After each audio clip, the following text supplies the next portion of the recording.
Great.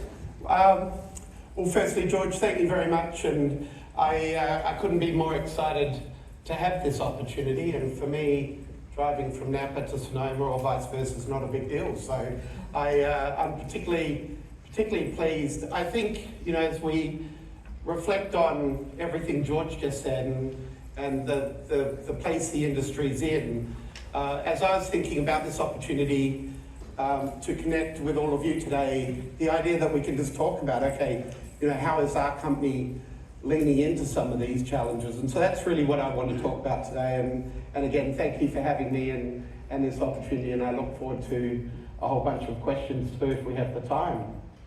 You know, as we think about the journey that we have with consumers, and we think about the ambition that we all have and the connection we all have. As George said, you know, I started with Treasury back in January of 2020.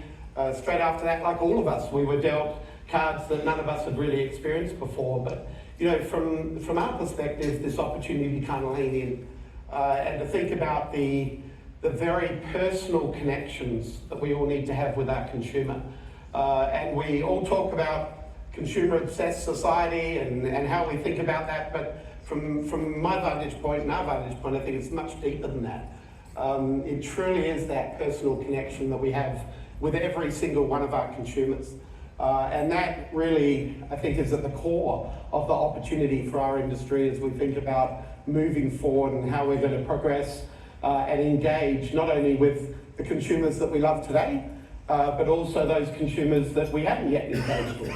And so it's with that opportunity and that backdrop and that context that I'd like to share with you just a couple of case studies that our company has embarked on, and how we think about that and how we really you know, cultivate that interpersonal connection with consumer.